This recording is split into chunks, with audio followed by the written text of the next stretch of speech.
इस वीडियो में हम जिस ड्रग का रिव्यू कर रहे हैं, हैनविट फार्मास्यूटिकल की प्रोडक्ट स्ट्रेप्टोमाइसिन, जो कि एक एंटीबायोटिक है। एंटीबायोटिक से मुराद कि बैक्टीरियल इन्फेक्शन अगर किसी को हो गया है, बैक्टीरिया किसी की बॉडी में आ गया है, तो ये मेडिसिन उस बैक्टीरिया के अंदर घुस के उसको मार देता है। तो बैक्टीरियल इन्फेक्शन इंसानों में भी हो सकते हैं, जानवरों में भी हो सकते हैं। तो ये मेडिसिन इंसानों के साथ-साथ जानवरों में भी इस्तेमाल हो सकती है। इसका जो डोज़ है, 1 ग्राम का पाउडर आता है और उसके अंदर डिस्टिल वाटर डाल के उसको तैयार किया जाता है। मुख्तलिफ तरह के इन्फेक्शंस होते हैं, जैसे कि कोई भी moderate to severe infection body का हो गया है, तो उसमें क्या करते हैं, 1 से 2 ग्राम तक की मेडिसिन इंजेक्शन लगाते हैं मसल्स के अंदर, इस तरह सुबह और शाम में डिवाइड करके। 1 दिन की मैक्सिमम डोज़ 2 ग्राम हो सकती है। इसके अलावा टीबी के अंदर भी यह मेडिसिन इस्तेमाल होती है। अगर किसी को ट्यूबरकुलोसिस हो गया है ना, तो डेली डोज़ क्या है, 15 मिलीग्राम पर केजी, ठीक है? आप डोज़ दे सकते हो इंजेक्शन में मसल्स के अंदर, ठीक है? इस तरह से। या हफ्ते में 2 बार थेरेपी दे सकते हो, वो भी बॉडी वेट के हिसाब से आप डोज़ को कैलकुलेट करते हो। हफ्ते में 2 बार दो, या आपने ये हिसाब रखना है कि दिन में 1.5 ग्राम से ज़्यादा नहीं देनी होती।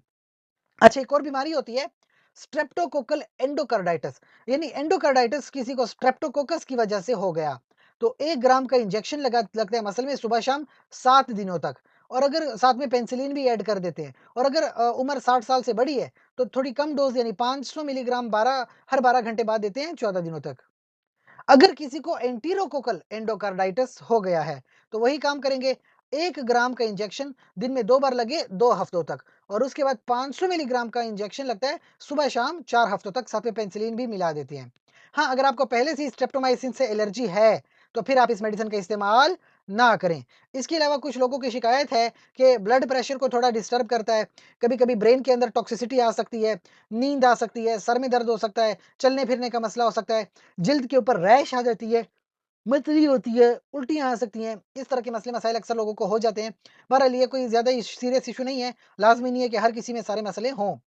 इसके अलावा ये मेडिसिन खुद से इस्तेमाल नहीं करते, बल्कि पहले डॉक्टर के पास जाना होता है, अपना प्रॉपर डायग्नोसिस करना होता है, फिर अगर डॉक्टर ये मेडिसिन लिख के दे, तभी आप इसका इस्तेमाल करते हैं। एक और बात याद रखिए, प्रेगनेंसी में कभी भी कोई भी मेडिसिन खुद से इस्तेमाल नहीं करते, बल्कि गायनेकोलॉजिस्ट से मशवरा करते हैं। कोई भी मेडिसिन गायनेकोलॉजिस्ट के मशवरे के मुताबिक इस्तेमाल करते हैं। इसके अलावा आपका हमसे कोई सवाल है, तो कमेंट सेक्शन में पूछिए। छोटी-सी गुज़ारिश है, चैनल को लाइक करें, कमेंट करें, शेयर करें, सब्सक्राइब कर लें। शुक्रिया।